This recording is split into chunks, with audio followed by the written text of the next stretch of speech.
everybody. Welcome to day 6 of the 2021 Milwaukee Film Festival presented by Associated Bank.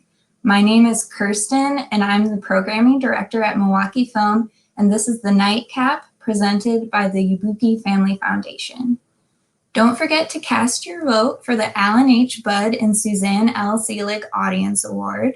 To do that, visit the Film or Shorts program page at watch.mkefilm.org, and you can log in with your pass or ticket code and click the button that says Vote Now, and you'll be connected to the form that serves as your ballot. Please don't tear your computer screen, but you can click on the number that you want for your rating. This year, voting closes at 11:59 p.m.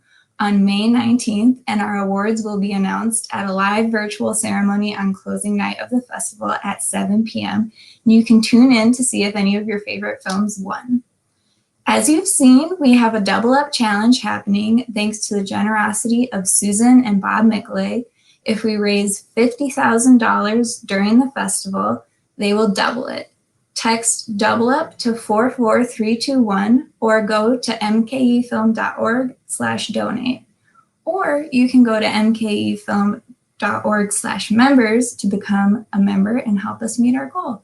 And we're currently 77% of the way to our goal, so we're doing well, but we're about halfway through the festival and we still have a little more, so please donate now and maybe we'll finish early. Milwaukee Film couldn't do what we do during the festival as well as throughout the year without the support of our amazing members.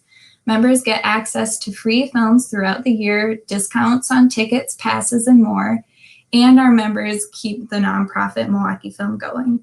If you think that sounds appealing, you should definitely join us, and if you're already a member, you're a smart person, you got it all figured out, and thank you very much. This evening on the Nightcap, we are joined by the film team from I Was a Simple Man and the film team from the short You Wouldn't Understand, which is part of our Surprise program. And anywhere you're watching, you can put a comment in the questions area or the chat, and they will come up on our screen so that we can ask them live to our teams. So please do that, feel free. And now we're very excited to have the team from I Was a Simple Man joining us. So we have the director, Christopher Makoto Yogi, and our cast members, Nelson Lee, Tim Chu, and Kanoa Gu. Thanks so much for joining us. Hi, hello. Hey. And Nelson, you're not upside down for me, so I think you're all good. We're all Still upside down. It's a good sign. All right, to start us out, I'll start with an easy question for you, Chris. What inspired you to make this wonderful film? Yeah, the genesis of the film was my personal experience with death in the family. About 10 years ago, I had a period in my life where I lost a lot of my family members in quick succession. And it was just a really disorienting time in my life. I lost my father to cancer, a grandfather to suicide, and then another grandfather to cancer. And it was like boom, boom, boom. And it was just really, I didn't really have the tools to deal with it, to be honest. And one thing that stuck with me, though, was the feeling of being in the room with someone who's passing away.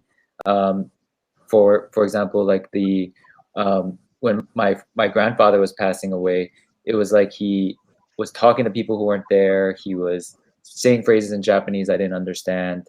And the whole thing was just really terrifying. And yet, in retrospect, I see it now as very beautiful and profound to be witness to something like that. And so I just wanted to make a film that captured the feeling of being in the room with someone who's passing away. That sort of sense of fear, but also, profound beauty. And I know that you also expanded the film from a short that you made previously, and I'd love to hear what that process was like, and if there was any differences from the story from the original short to your final product. Yeah, so I made the short in 2011, and that was my attempt to really just capture that feeling of being in the room with someone who was passing away. And I thought I was done with the idea, but for whatever reason, the the idea just stayed with me. I never expected to expand the short into a feature, but the story just stuck with me. And so I decided to sit down a couple years later and just try and write out um, the entire film as a feature. Like, instead of focusing on a moment, I just was trying to focus on a man's entire life. And so that was how I approached the feature version. Mm-hmm. Well, it definitely came out great, and I haven't been able to see the short film, but I'm sure that's wonderful as well. I would love to hear from the actors, and I know we'll see if Nelson can get his tech problems fixed, but then we'll be able to hear from him too. But I know that you've all worked on a wide range of product or projects, be it like smaller TV or big Hollywood productions. And I'd love to hear what your experience was like working on this film, being more of like a small art indie film, especially one with a predominantly Asian American Pacific Islander cast and crew. Tim? Okay, sure, I'll start. So I guess in a lot of ways, it felt like returning to your roots. I mean, I think most actors start out working on indie projects, and this was a very familiar experience for me, coming to work with a small but really, really passionate team of people, and everyone just doing what they can to make it all work and carry the vision across. I guess the unique thing for me was that this was my first time in Hawaii as an adult. So it was really special because through this film, I got to see Hawaii through a very different lens than what I had previously had before. And it gave me the chance to explore a lot of different aspects of the island and the community. And it was really cool because I think artistically, we all kind of understood that there was something special about this story. It was very personal, it was very ethereal, and we all gave ourselves permission to really kind of tap into each other's essence, if you will, and really kind of collaborate. And I think that's what's really great about working on a film with this kind of scope. It's very much a collaboration. Anything to add, Kanoa? Yeah, totally.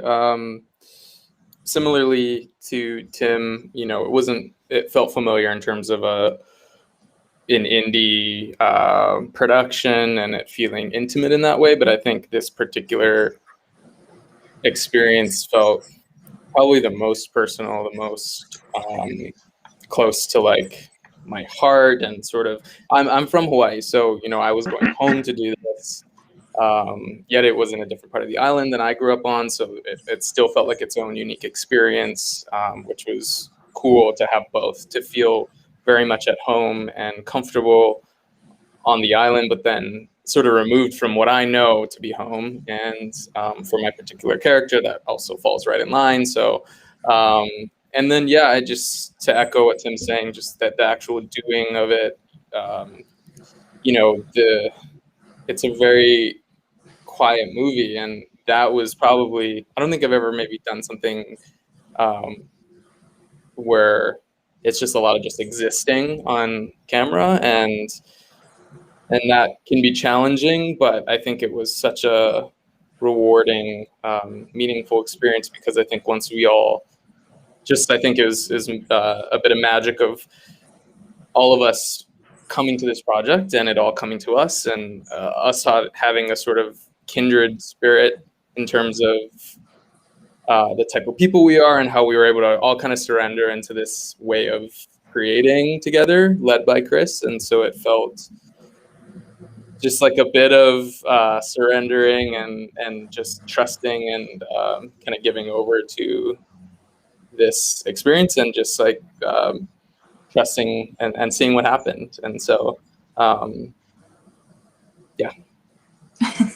Thank you. And Nelson, did you have anything to add to that now that you're back? Welcome. Yeah, sorry. Yeah, I got some technical issues, and if I repeat myself, I apologize. But yeah, I mean, being part of this magical film was really special, and I think, you know, apart from kind of the beauty that Chris has imbued and laid throughout the entire film and brought out of all of us as actors, it's just really amazing to do a film which does such a unique story about Hawaii. You know, I'm from Taiwan, but I grew up in a small place in East Coast Canada.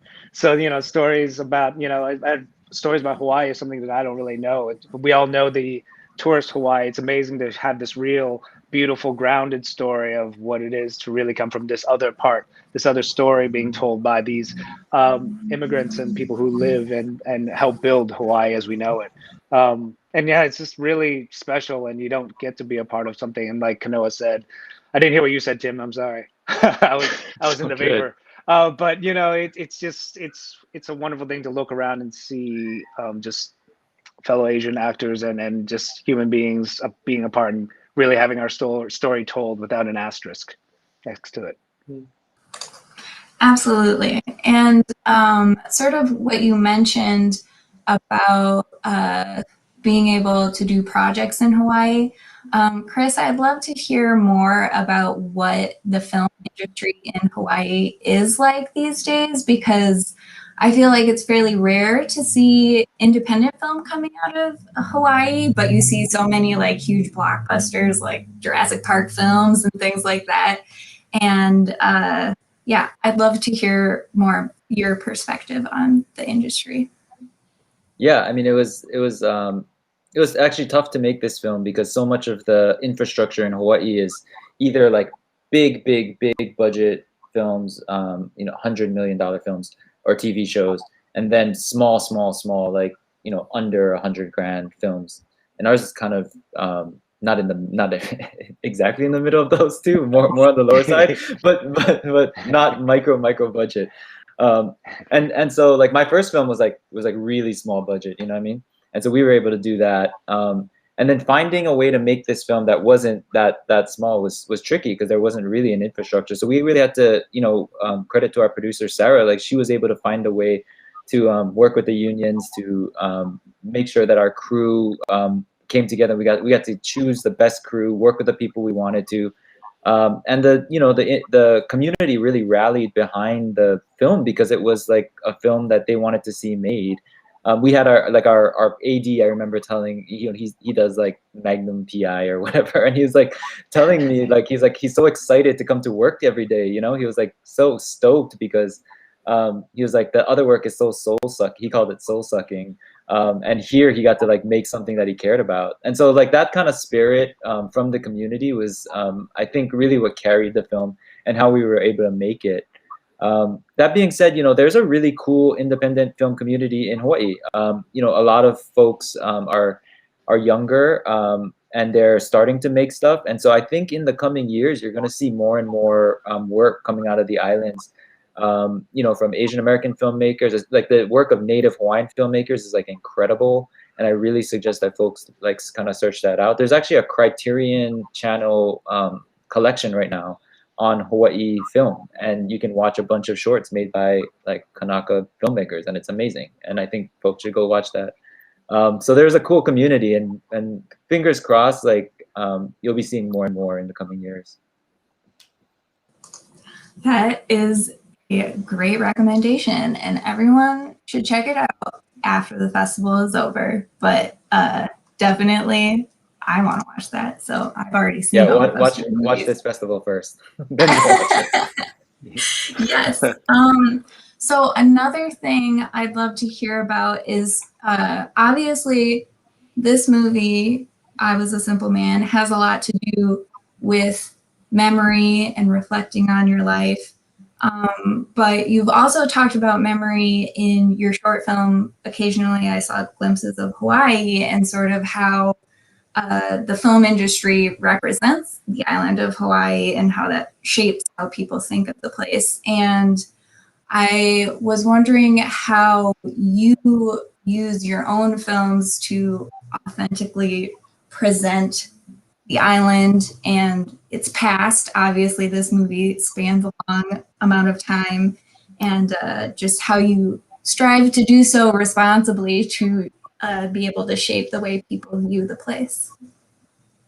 Yeah, I mean, it's a ton of research, first of all. And so our costume people, our production designers, they all did a ton of research to make sure that it felt accurate.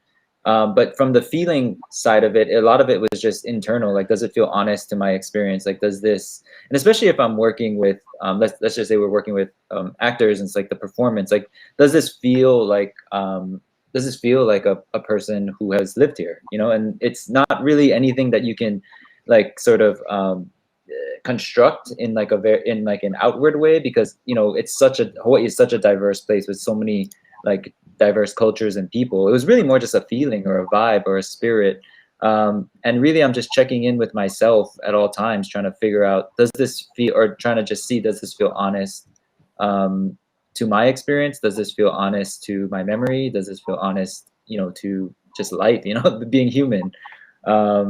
I mean, I don't know, maybe the actors can talk to more about like coming in and like constructing like from the inside out, because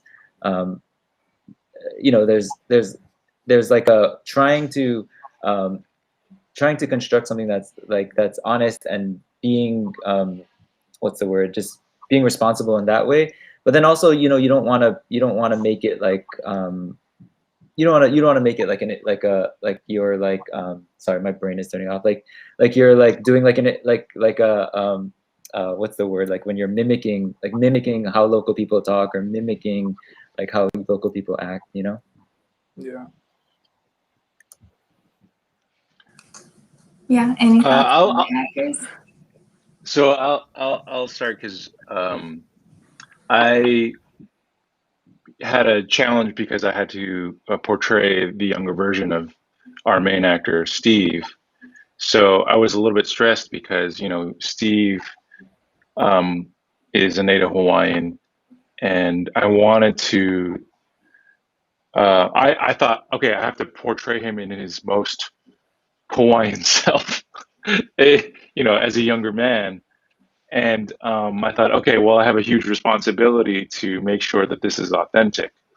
But I didn't feel like I had the time to really absorb Hawaii as much as I could. So I had to put a lot of trust in Chris to make sure that what I was doing was felt real and felt accurate. So I know he spent some time like having me and Steve meet digitally, like via the internet, and I even watched videos of him and tried to analyze the way he moved and looked. And um, fortunately, the character is very much also inspired by Steve himself. So I had to do a lot of work in um, how did Steve get to this point in his life? Who is he as a younger man? And then also kind of layer on top of that, what was a guy in his 30s like during 1959 in Hawaii? I mean, there was a lot to put in there. And um, I was really fortunate because um, there's this um, beautiful sparseness of dialogue that comes from Steve's character and from the Masao character of the film. And I got to just kind of be it and not have to worry about using my dialogue to solve any character problems. I just had to exist and feel, you know. And there's a lot of complicated feelings of Hawaiians, and especially of that time. Um, so I think me even just going through the process of trying to wrap my head around it, which is what Hawaiians were doing at the time too, I think that kind of did a lot of the work for me. Yeah, I mean, I'll jump in as the other non-Hawaiian that was on the show. I mean, the film. I mean, it's an interesting thing. You know, Chris is speaking about honesty, and I think sometimes the path towards true honesty, and is not really just like doing a good impersonation of an accent or something else. It's really just finding the humanity and what the journey is of the character, kind of like what Tim was saying. And because it is so sublimely meditative, and there is just so much existing, and I think you do the film and everything else a disservice if you're getting too caught up in this kind of superficial imitation of something that you think might be necessary, as opposed to really just serving who is this human, what is he going through. I mean, all things are relatable, and you know, be it Hawaiian or anything else, it's a different kind of skin, but it's at the heart of it. We all understand what it is to have lost love, these kind of hardships. And the other layer that Mark had was he was also schizophrenic, but it's, you know, these are also things that I wanted to be very careful, and Chris was very amazing at just steering, you know, we never wanted to hit anything hard, and he just kind of let us play and kind of let it be without, you know, I think it's much a better thing towards honesty, that you need to question, like, oh, was it this? Or as opposed to like, oh, I see it very clearly what you're doing, just hammering on the head, like, oh, you're not Hawaiian, but you're trying real hard, you know, or, you know, you're playing this. And I think it's an interesting thing to find that dance and that balance. And when you have someone like Chris guiding you, it's easy. Well, we think it turned out absolutely amazing. We're so happy that even in a pandemic world, we're able to share this film with our audiences. And we're especially happy that you were all able to join us for this conversation. So thank you very much to the whole team. And I hope you all have a great night. Thank you. Thanks, for having Chris. us. All right. Bye. Bye. All right, and now we're going to hand it over to our shorts programmer, Anna Sampers. So we will pass it over. Hi, Anna. How are you? Hi, I'm good. That was a great Q&A. Thank you very much. Good luck on yours. Thank you. All right, so now we are going to switch gears and welcome the team from the short film You Wouldn't Understand. So we have Trish Harnato, director, co-writer, and co-producer of the film. We'll have Jacob A. Ware, who is one of the actors, co-writer, and co-producer. And then we'll also have Anthony Arkin, actor and editor from the film, join us as well, hopefully momentarily. He'll be here any second. All right. Oh, there he is. Yay! Hey, everybody. Magic. He Hi likes there. an entrance, you know. Yes, I'm sorry I'm a little bit late. No worries. No worries. Hello. Welcome. Welcome.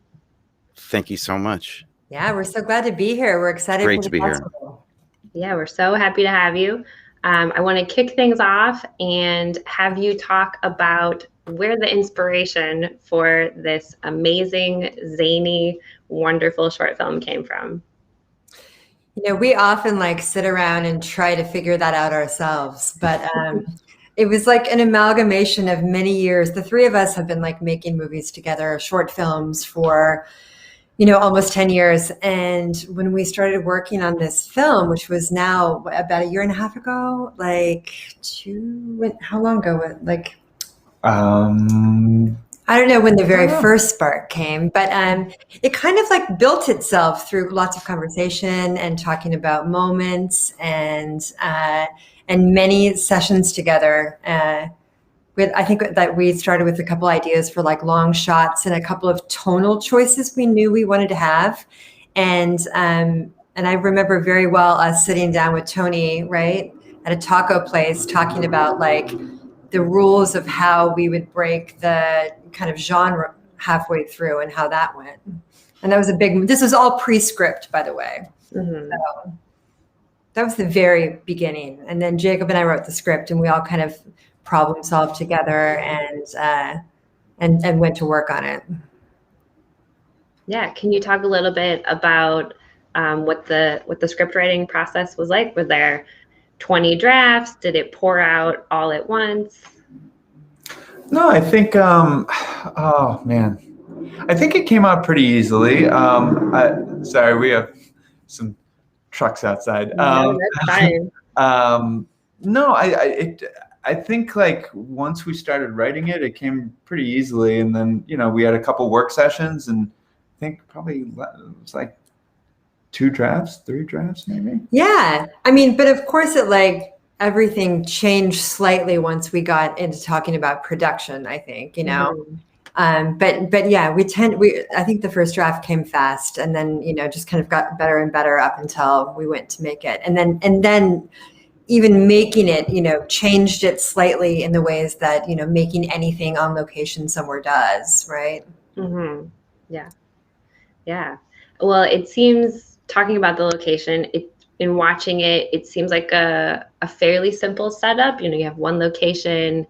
You don't deviate from that. It all takes place in a seemingly short amount of time. Was it difficult to film? How long did you film? What was the process like finding that location?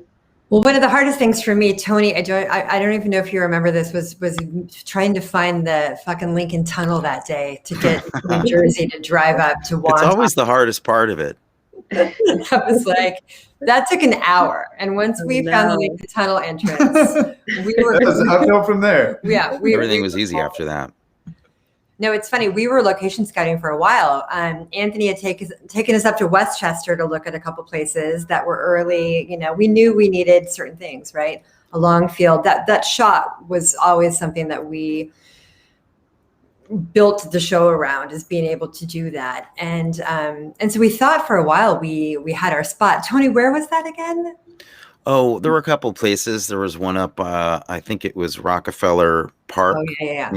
Up near Pleasantville and Tarrytown, up near there. I forget, there was a couple. I forget the other one, but there were a few.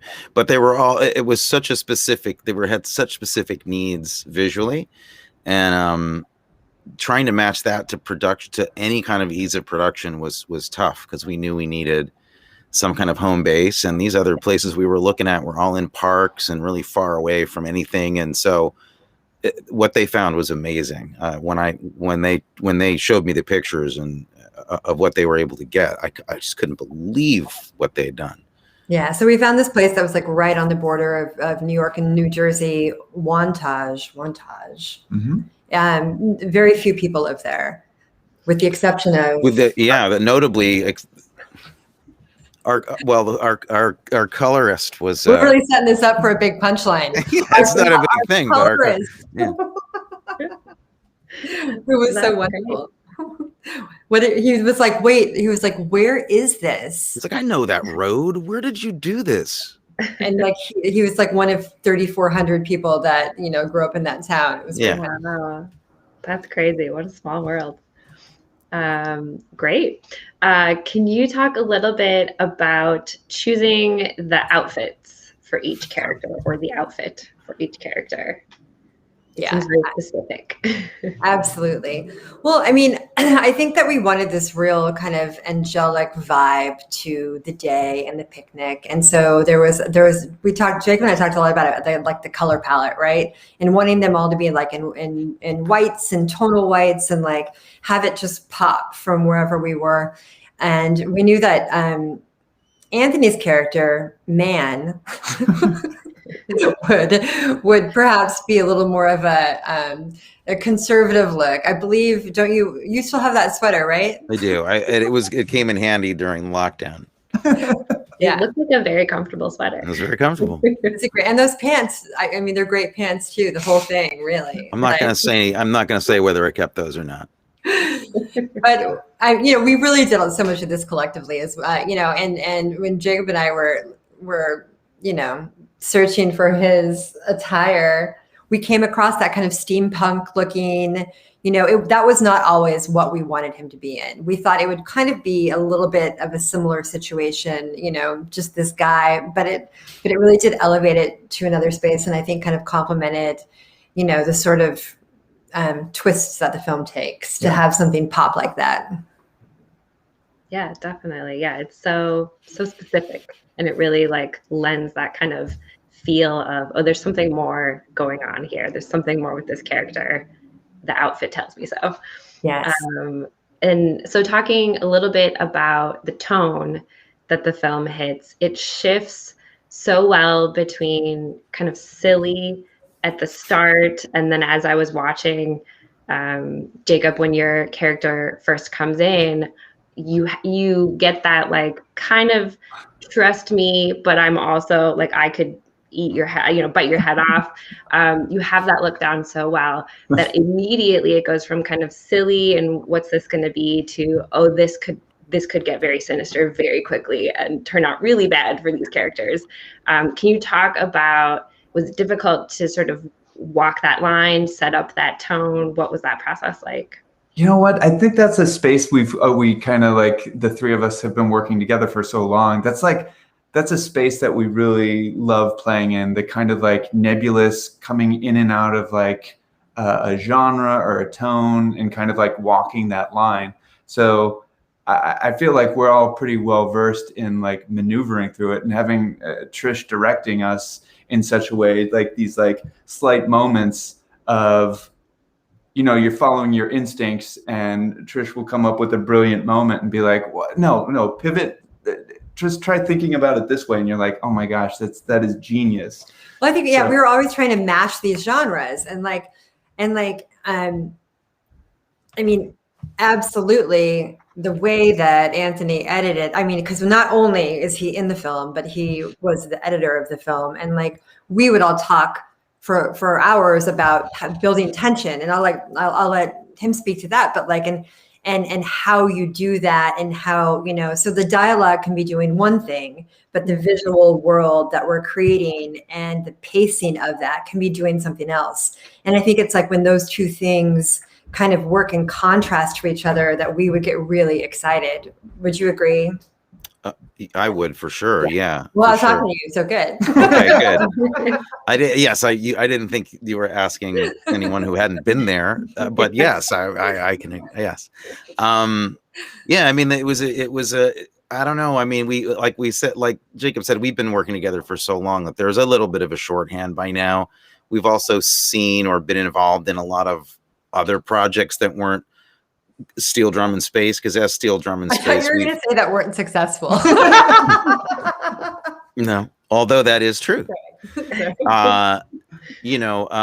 We've worked together in different ways, and over the years, that just becomes kind of, at first it feels a little bit like you're jumping out of a plane without a parachute, and I had not acted in stuff that was like Trisha's stuff, and nothing's really like Trisha's stuff. I mean, as a playwright, what she does, and I'd seen her productions and stuff.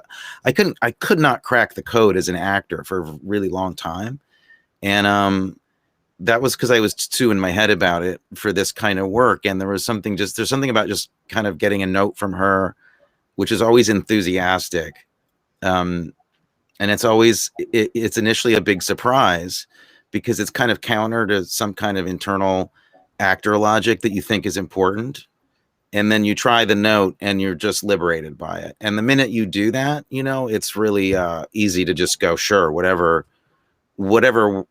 you say, we'll try. And yeah, so that's how it was.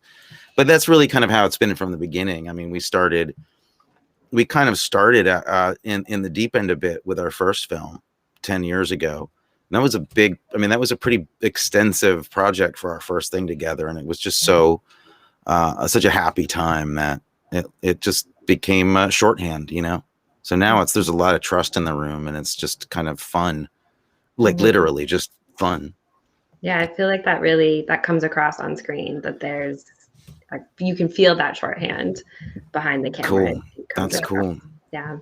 Anthony, you're the editor on this film. I feel like I would be remiss to not ask you about the editing process.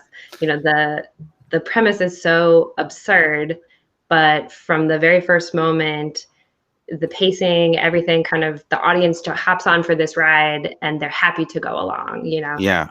As I was watching it, I was sort of like, yeah, wherever this is going to take me, I'll go there. Yeah, that's how I felt when I was that's how I felt cutting it. I mean, it really did. I mean, it honestly cut very quickly. It was there, it was an very easy edit, and post-production was was incredibly simple.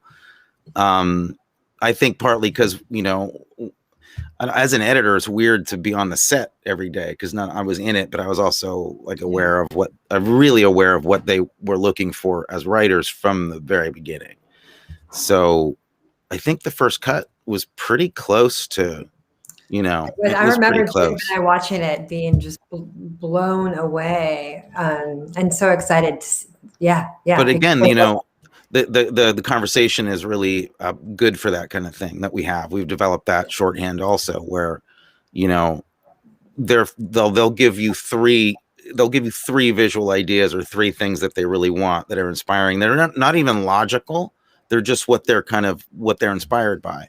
Mm-hmm. And one of them here was this really long shot, this waiting for Jacob's character to arrive at the picnic, you know, and once we figured out how long that was, mm-hmm. It was longer than I had thought was safe. And I think there was a version where we thought that was going to be like 4 minutes. I think so. I'd still like to see that version. I have that version on a drive somewhere. Cut version of But once we established exactly how long that was, then all the other things just felt like a natural extension of that one decision. It's weird. It was like that. Mm-hmm. We really had to figure out that. And then a lot of other stuff was based just on that one idea, you know? So that's cool. Jacob and Anthony, is there any kind of like backstory to your characters that you made up, or is there a real backstory? You know what? This idea actually came from a larger world that we had between these two characters.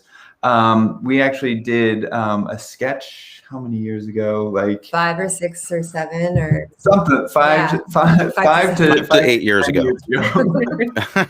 We can't tell you. I don't know. But so we had played with like an aspect of these characters. And I think this, although it's kind of set in the similar world with the same characters, it's vastly different. Yeah, but there is a short little thing out there that these two are in that is an origin story almost for this piece. That is like in one world, you know. There's many, of course, but I know we've never really talked about it before. Tony, we were like, oh, should we talk about it? Like, well, I actually was like, I didn't even know if I was allowed to say anything. Yeah, I know. You've never mentioned it before. In fact, it was a wonderful little movie in and of itself. It had, you know, it had a vibe and everything. But I think what I was surprised that has actually like that this played for people without knowing anything about the first one, and that was like really cool, you know. I mean, and not that the first one really explains anything, to be honest. No, I actually think if you watch it, you'll be 10 times as lost. I think you're right. Yeah, why not? Why shouldn't I'm going to disagree with both of you, and I'm going to say, like, if you liked this film, it would be something really great to go watch. Because I think it really does offer, you know, kind of spins that world yet again, like a little bit further, and shows you this other slice of life that happened, you know, that was multidimensional in a lot of ways. And like, Anna, we'll send you the link. Yeah, please do. Please do. I'm excited to check it out. Yeah. My most hard-hitting question of the night is going to be, why horseradish? I'm gonna let Jacob go ahead and chime in on this one. Well, you know what? I feel like there were a couple condiments we played with at first, and we're like, they're just not funny enough. They just don't land. Yeah. And well, horseradish is always really funny, just in general. But I remember growing up, we'd always call horseradish like horsey sauce. That's just what we did as a family unit. It was just horsey sauce, and that came up in one of the drafts, and Trish and I were like, oh yeah, that's why would it be anything else? Yes. That it has to be horsey sauce. Yeah, I love that. Was there a favorite moment from making this film for each of you? It's a really great question. I feel like one of my favorite moments is like a behind the scenes thing from the movie, which is figuring out the dummy drop. Yeah. The moment when Clerk Yeah. falls from wherever. If it's unclear that that's not Jacob, it's a dummy drop. But Yeah, it was no, one of he those was things- he was things where, unharmed. like Trish, Anthony, and our DP John were at like some like cafe, like spinning their wheels, trying to figure out like how to do it. And there's Jacob was like pricing out scaffolding while we were doing this about how he could jump. How off far of he could survive, and we're like like, what kind of a we fall he could make. 100% don't have that money. So it was just like trying to like figure out what we're gonna do. And then Anthony was like, dummy drop. How about a dummy drop? dummy drop. Classic, the classic vaudevillian dummy drop. Yeah. And then they called Wouldn't- me, and then they're like, "We need a dummy," and I'm like, "Give me He's a like, couple We hours." already got a dummy. Arkin's in it. And I'm like, no, another one. No, but this was like end of September, so we were right around like, dummy time when there was going to be holiday stores. There's a Like, call for it. but no, but I think that's just one of like, it's one of my favorite stories too, especially because it was everything just lined up and there was no like, oh no, that'll look bad. It was like, yes, we need to get another clerk's coat. Like, you know what I mean? It was just like attack mode instead of like. I remember that like being like the figuring out the timing on the distance on how long that run was. Yeah. That figuring out that we would solve the complicated stunt and special effect by just throwing a dummy stuffed into your pants. And Tony, am I wrong? Isn't that dummy like right above you it's right now? It's literally above my head right now in storage. Yeah. Yeah. Terrifying. Anna, it's terrifying. It's not great. It is awful. That's another film. Oh, we have a great picture of the dummy sitting on the blanket, staring out into the field. Yeah. It's horrifying. Yeah. It's terrifying. But once we decided that once we all laughed as hard at that idea, all of us, we were like, oh, that's a very clarifying moment about what we could get away with and what we couldn't, how far we could push the humor and stuff. Yeah. And that's a really good thing to bring up because that was a massive barometer the entire time about how to press up against what's too much or what becomes not funny. And it was like if we were all guys, I thought we were making a drama. Yeah. I'm just learning it's a comedy right now. That's all you need to know, man. Yeah. But there's a lot of favorite moments, I think, but that I would agree with Jacob. And I would also say that when the day we shot the long shot, which was our final day, which was also our second day of shooting, once we saw that shot through the lens, and saw how beautiful it was, I think that like it was transformative in this way of like, oh, this is going to be really exciting. And then watching the very, I'm sorry, I keep like, at the very top of the movie, when the two come out and do that long run together and just setting up the tension of that and just feeling what that distance meant. And, John, our DP, John Gephardt did an amazing job with that. That was really exciting. Yeah. I mean, I got to say that, there were moments and stuff. Honestly, this was the big moment for me was realizing that the collaboration was continuing and then it was like still easy and that we were choosing to spend our weekend doing that. And that we didn't have a thought in our head about festivals or how we were going to market it or selling it. We literally didn't even consider it. Now, I mean, I don't mean to be like, I've do projects where I do think about that. That's not a moral issue, but it was like really, it was cool to be doing this with with my friends who I would not have been anywhere else. Not considering it would have been shown to anybody. We would have gone to do this just because. And I think that spirit is somewhere in the movie a little bit. I hope you can feel it. I think the response has been enough for us to go like, wow, this wasn't a calculated effort. Like, we've been really surprised, I think, or not surprised, but just because we're not interested in bending or pandering or anything. And I'm excited that it's been discovered, and I'm excited you discovered it and that it's had this audience, during this pandemic year. And I kind of wonder sometimes about the correlation between that, whether people are just willing to open their sensibilities to a short like this that they're not quite going to get, or that might lend itself to multiple viewings. Like that's something that's, timing has played a role in lots of the story of this film from the beginning through now, I think. Yeah. Yeah, it's true. Yeah. Great answers. I love that. And yeah, I feel like that spirit really comes across in the film. You can tell that it was a joy to make. You can tell that it comes from like an honest, earnest place of like, let's just have fun. Here we go. And that's what I really love about the film. Nice. Can you all talk about what's next for you? Yeah. You want to go? Yeah, so Trish and I, we actually did a short outside of our trio, the steel drum, called A Significant Problem. I co-wrote it and Trish directed it, and we're in post-production on that. So we're hoping. It's a fun little film that we shot in December, very COVID safely.